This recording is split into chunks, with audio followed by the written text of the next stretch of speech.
welcome back to Call the Damn Leads, the show by sales professionals for sales professionals. I'm your boy, Drewbie Wilson.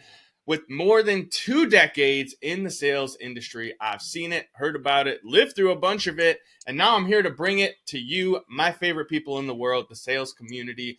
This show is all about bringing you the crazy-ass sales stories, the incredibly impactful tactics, and all the wild shit that goes along with sales. And today's guest is someone I'm very, very excited to have on. He is a business owner who's focused on helping business owners, but he and I both agree that sales is the foundation of creating a successful business. So I'd like you guys to welcome my friend, Mr. Byron Wolfe of CFO AF. What's up, brother?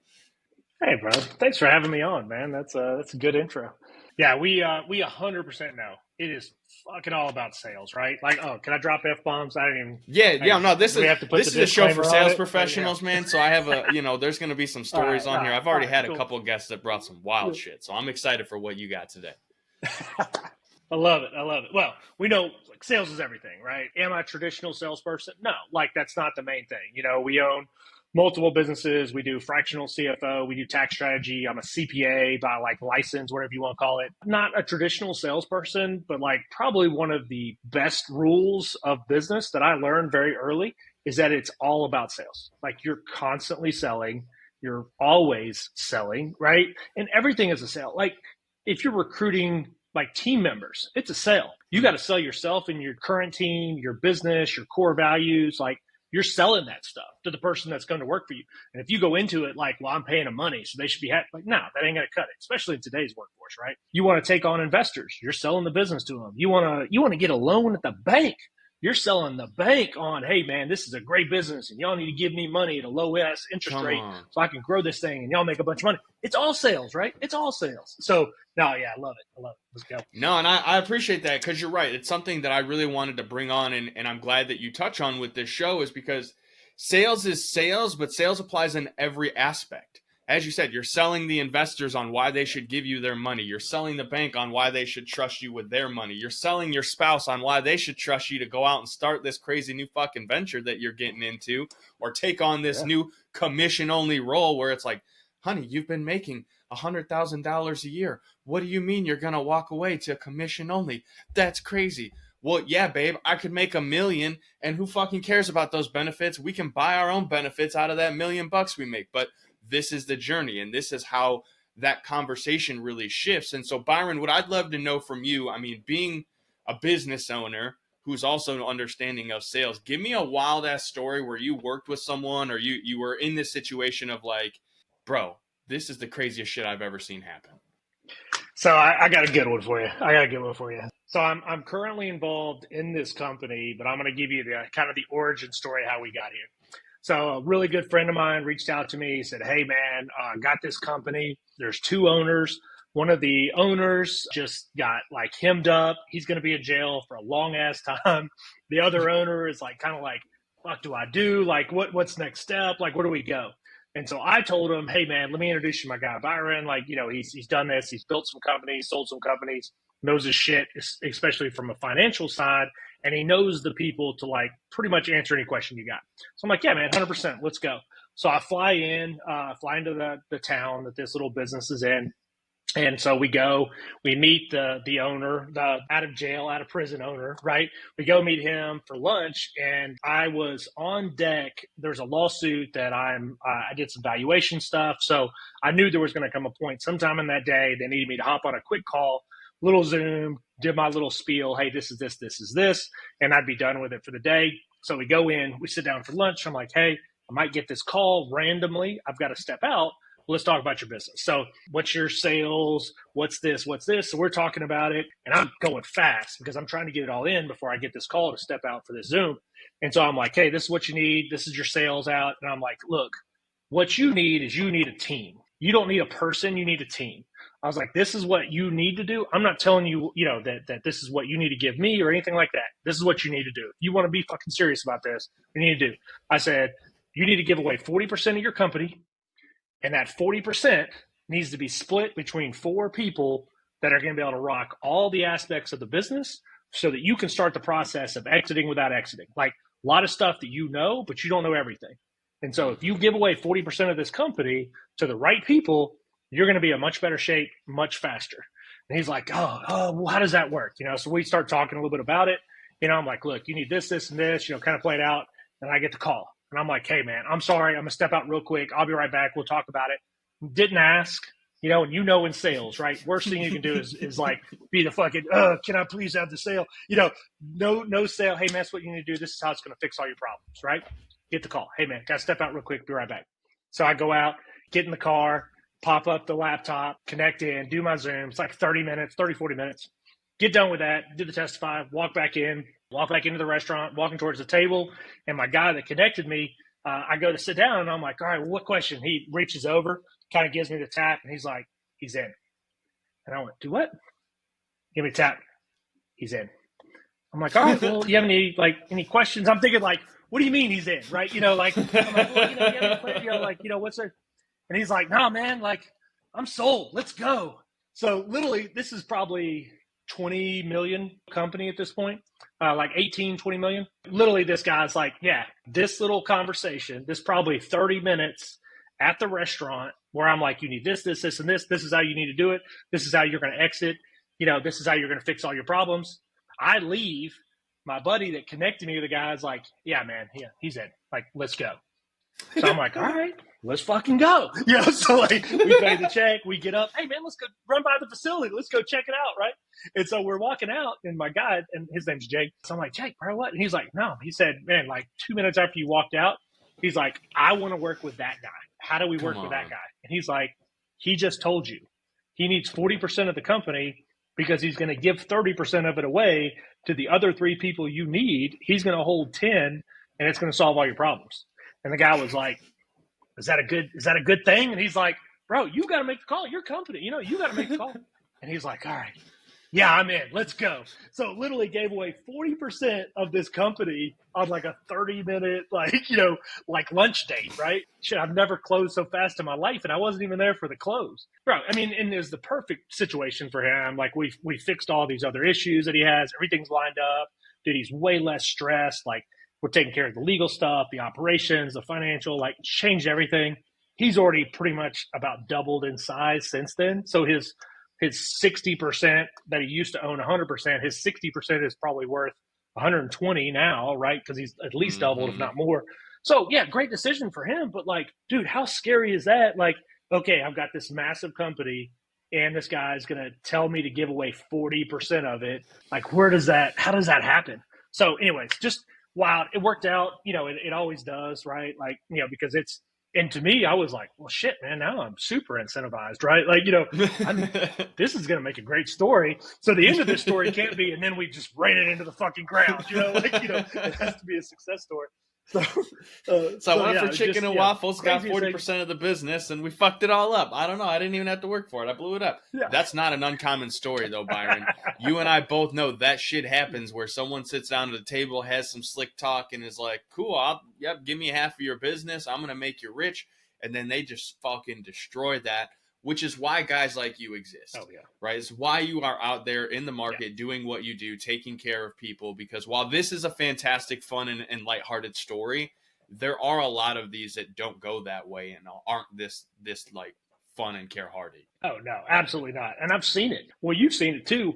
We've seen these people come in and I got all the solutions and I'm going to, take it to the next level and blah, blah, blah, blah.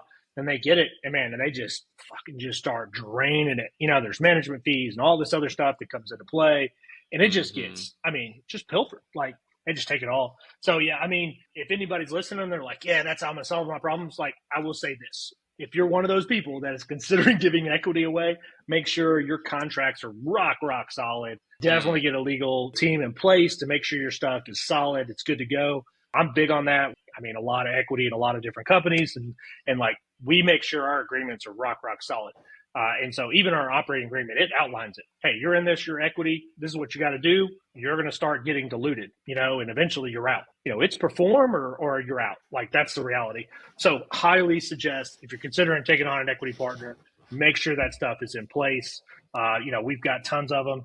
We invest in multiple businesses throughout the year. Like, I love the 10 rule. I don't know if you've ever heard the 10 businesses rule. Like, Mm-mm. Invest in 10 businesses. As long as one is a grand slam, you're always going to be ahead.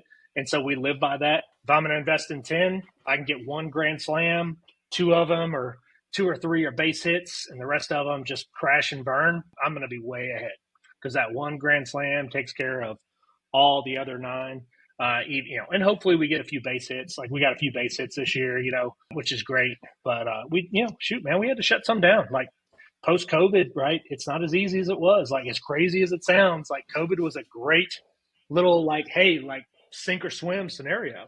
People went into Mm-hmm. it and they either just crashed and burned, or they went into it, they saw opportunity, they embraced the opportunity, and they grew phenomenally. So, like, that to That's me, it right there. I mean, it was a great bad situation. I hate that stuff happened, personal aspect, but as far as business goes, shit, man, like it was great. Like you found out, you think you're an entrepreneur, you made it through COVID, and you came out like way ahead. You probably were. If you couldn't make it through COVID, I don't know, man. Hopefully, wrong business. You know what it was, honestly, and you can tell me I'm crazy, but I see the people who came out the other side of these last, let's call 4 or 5 years as successful are the ones that were willing to pivot, adapt, and do the new work that was required. Because things changed. There was a lot of Yes. like upheaval, decisions, and ways that things went down. Like that was new. It was like online, Zoom, podcasting, and all of these like we've embraced an entire new like revolution of technology and processes in this last 5 years. And you've seen it, the ones who have embraced Yeah. it and worked with it and taken AI and all of these things and said, okay, well, I'm not going to fight it. I'm going to fight with it so that we can win together. They're the ones that are Yeah. succeeding. But there's something that you said that Yes. I want to touch on for a second because you mentioned the contracts and being rock solid. And being a sales show, I think it's important to mention that there will be some folks out there who are going to offer you equity to come and work for them to do the thing that you do great. And you need to be careful about those contracts Mm-hmm. too, because you might have a skill set. You might be a fucking phenomenal sales professional and be able to go and sell ice to an Eskimo, which I don't know why you do that. And I tell a funny story about that in my new book coming out. But like, point being, you might be really, really great at what you do. And someone may say, hey, well, let me give you equity in this company, or, let's start a company where we each get equity. But here's the thing, equity doesn't put food on the table. That's not the thing that you can count on No. right now to make a life off of. So, like, understanding the importance of how these deals are played out, what those contracts look like, and really what you need in this moment to be able to maintain the life that you're trying to create so that an equity deal makes sense. This is why you need to be on, learning and always educating yourself and paying attention, man, because like having one great skill set doesn't make you a great equity partner, and taking equity in someone's business that doesn't have any fucking plan for it to be successful isn't going to do you any good either. No, you end up doing like a ton of work, that's not reciprocal. Mm-hmm. And nobody really pays attention to the impact of equity, right? Like this is, and we've seen this. We had a guy, great guy, man, really good salesperson, but like, I mean, just sales. Like this is the guy you're talking about, right? Like literally, ice and water and rain and snow, anything liquid to the freaking Eskimo, like he could sell it. But that was it. Like that was it, man. Like that's all he was focused on. It's the only thing he wanted to do. He doesn't like systems. Doesn't not an operational guy. Like this was a guy. Like we had a conversation like pre-COVID about he's a door knocker. This dude's old Mm. school sales. Well, hell, man, nobody wants to let you in the door. I'm like, yeah, you got to find a new door to knock on, bro. Like maybe it's a virtual door now instead of like a legit door. Like you got to find new Yeah. doors. But rock solid guy got into this deal, pretty decent deal, good dude, straight sales, and they decided that they were going to go hard on growth, right? Like we're going to do straight growth. Like he was still able to sell. He was doing some roofing sales on the side. So that was kind of feeding the kitty, so to speak. The other guy was like, no, I got the money. We're just going to every dollar into this thing. We're just going to grow it. We're going to, scale this thing up. We're going to, 50X, blah, blah, blah. Well, first year comes up, made pretty good money. They kept it all in the business. So goes does his taxes, right? What they don't realize is you're an equity partner. So that profit that business makes, that gets transferred to you whether you get the money or not. And they did not get the money. They kept it in the business. So this guy has got like $100,000 tax liability based off of what this business made. And they did no distributions, The partner was like, no, bro, we said we're growing this thing. Like, that's your tax liability. You got to figure it out. Like, we're not distributing any money because we're growing this thing. Literally, I mean, this guy's looking at bankruptcy in the face on a profitable company because he didn't make sure the contract was good. They didn't talk about what it looks like at the end of the year when taxes come due. So now he's got $100-something tax liability he's making payments on while this company's steadily growing. And what we did find out, and again, good dude, but like he had set it up where most of his personal expenditures, kind of business, we all know there's a gray area, but a lot of his stuff was getting paid by the business. So for him, not that big a deal, right? Like he had some money. A lot of his living expenses that this guy was paying for by selling roofing on the side was getting paid there, like vehicle, cell phone, all, and these are legitimate business, for the most part. Yeah. Again, they're, they're kind of squared, but yeah, normal expenses. But this guy had like almost no living expenses. So end of the year, he gets a tax liability. That's really his only expense. Whereas other dude, like he's making money to try to cover everything, $100-something grand in taxes, not really doable. So he had to liquidate some of his equity in a profitable company to be able to pay the tax liability on this equity that he was essentially given by this guy. Bad situation. Again, you hear it from the other guys, different story. And again, good dude. Neither one of them are bad people. He was just a little smarter on his contract, than the hardcore salesperson that came in. But like, you got to pay attention to this stuff, man. Every single thing you do matters. Like everything. If you can't close, I don't care how great you are to get up to the close. You get to the close and you can't close anybody, you're not a salesperson, right? Come on. If you're not willing to door knock, it ain't going to happen, right? Like you have to get people. If the only way you can sell is if you just are giving client, customers, like you name it, leads are just, you're an order taker, just lead after lead after lead. You're an order taker. Exactly. Fuck yeah, exactly. You're an order taker, right? And like, that drives me crazy. I see this and they're like, oh man, I can sell, blah, blah. I'm like, okay, well, you called this person twice. What's your follow-up? When are you calling them back? You got emails? Like, what's going on there? Oh, no, man, they ain't serious. Fuck do you know? You called them twice. You don't know nothing. Like, you don't know what they are. You don't know where they're at. But, Come on. happens all the time, You're an order taker, bro. Like, those should be the ones that, like, keep you up at night. That one that you know's ready, but, like, they've given you every excuse. Oh, man, let me check with my wife. Oh, man, I've got, big bills coming up next month. Let me see what this. Oh, man, like, I just don't know. Like, I'm not really feeling it yet. Maybe next year. Like, all these stupid excuses that people have. When you know you've got a great product and you know that you're going to make their life better, that should be the easiest sell you ever make. For me, and again, not hardcore salesperson, but, like, everything that we do, everything my organization does helps people. Like, I know it. I'm going to put you in a better financial spot. So that is the easiest sell I'll ever make. If somebody's like, oh, hey, whatever excuse, blah, blah, blah. I'm like, hey, man, yeah, no problem. I completely get it. Where are you going to be at the end of that? Are you going to go back to the CPA that you paid a bunch of money to, and then he just gave you like some paperwork that told you the extra money that you're going to be paying to the IRS? Or are you ready to like pay money and then like get money back at the end of it? And it's crazy to me, there's people that they're like, oh man, my CPA, man, he's good. He's really good. It's affordable. I'm like, bro, if your CPA isn't a net positive for you, they're not good. If I take on a client, it's because every dollar they pay me is coming back to them in tax savings, right? Like we should be net positives to the clients every time. Every time you take on a fractional CFO, they should be finding whatever you're paying for those services. They should be finding that money plus some in the business, helping you grow, extra profitability, reduced expenses, blah, blah, blah. Like if they're costing you money, they ain't the one. They ain't the one, right? Same thing. If you're in sales, you're not making life better, you ain't doing it right. Come on, baby. He's preaching.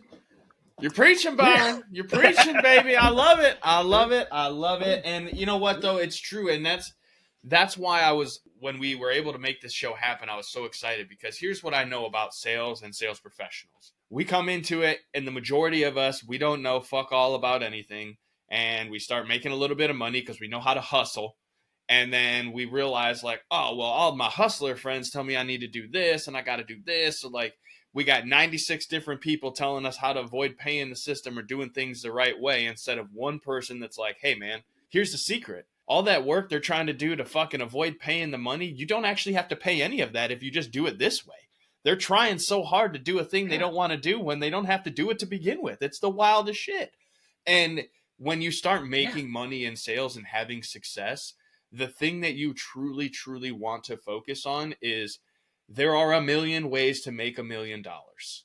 And there are a million different kinds of vehicles that you can use to create wealth and legacy. What happens is you start building a Honda Civic, and then you decide like halfway into that you want to drive a Cadillac, so you start putting the Cadillac parts on there, and then a little bit later you decide, man, I'm cool, I want a Lambo, so now you're putting Lambo doors on your fucking Cadillac, and you got the shit looking all kinds of like a monster machine, and none of it's actually working the way it's supposed to. So Byron, I appreciate you sharing and providing some insight on this, because that is truly what I've seen a lot of people do and have happen.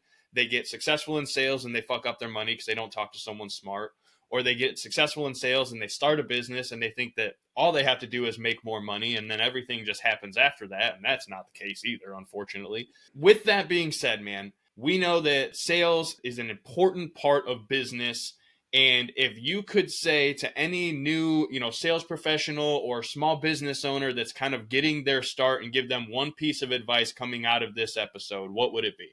I would say don't ignore the taxes. If you wait until they're overwhelming, you wait until you've got that thing just like a fucking loaded gun staring you in the face, it's going to hurt a lot worse. But if you know up front, hey, I'm going to have to pay taxes. If you're full commission, you're going to pay taxes, right? You're a business owner, you're going to pay taxes. So like do the things on the front end that set you up for success on the back end. We know if we walk into a sale, we don't know the product, we don't know the client, we don't know the customer, we don't know shit about shit. It's going to be real hard to sell something when you don't know anything about it, right? Same thing. Be proactive. Pay attention to the fact, hey, you're going to have taxes at the end of this. If you get to the end of the year and you've made $1 million and you got $100,000 in write-off, you got a $900,000 you made, that's going to be a heavy, heavy tax liability. Heavy tax liability.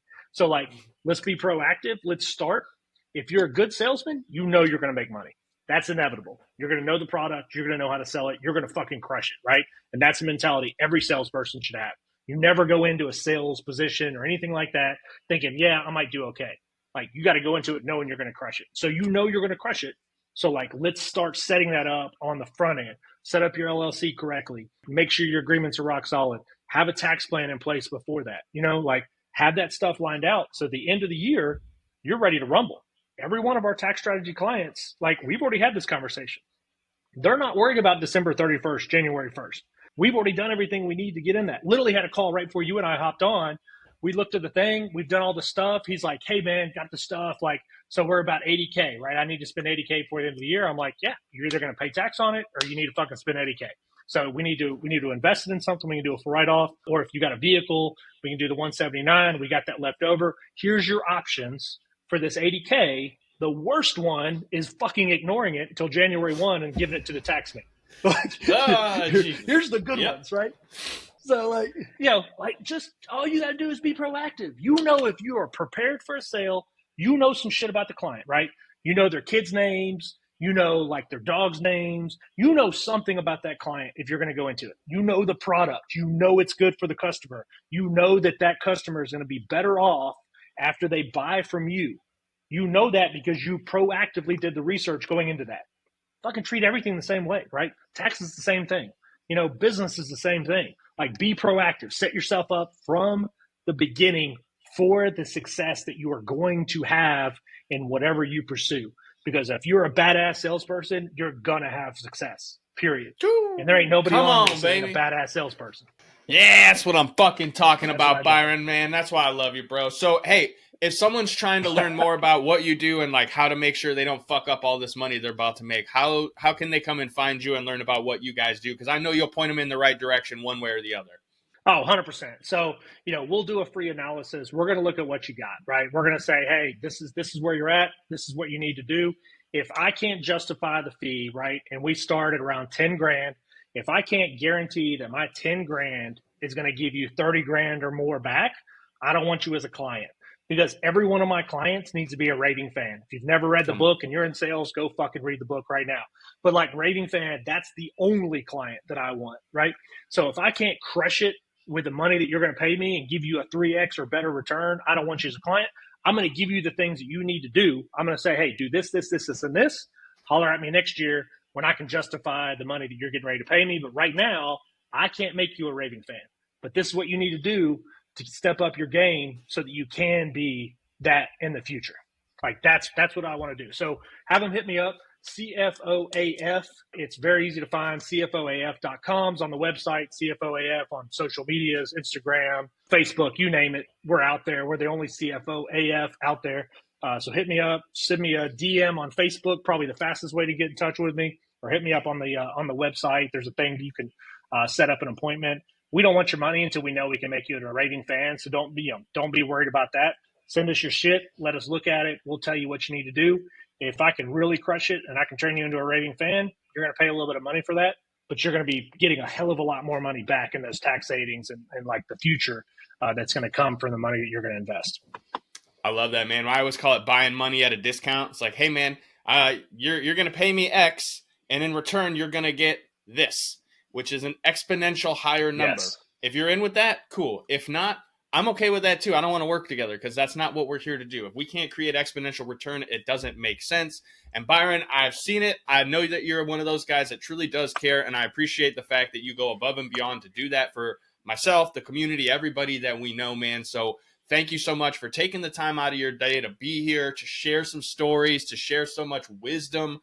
I know some folks are going to hear this and be like, 2024 is my year. I'm going to make the most ever, so I better get my shit in line and be proactive. So make sure you guys go check them out. CFO AF, they're everywhere. You can't miss them. He's the man. And more importantly, if you like this show, you got some value out of it, you had a little fun with us, hit subscribe, share it out on social media, tag us at Call the Damn Leads. That's why we're going to get more people to learn and grow together.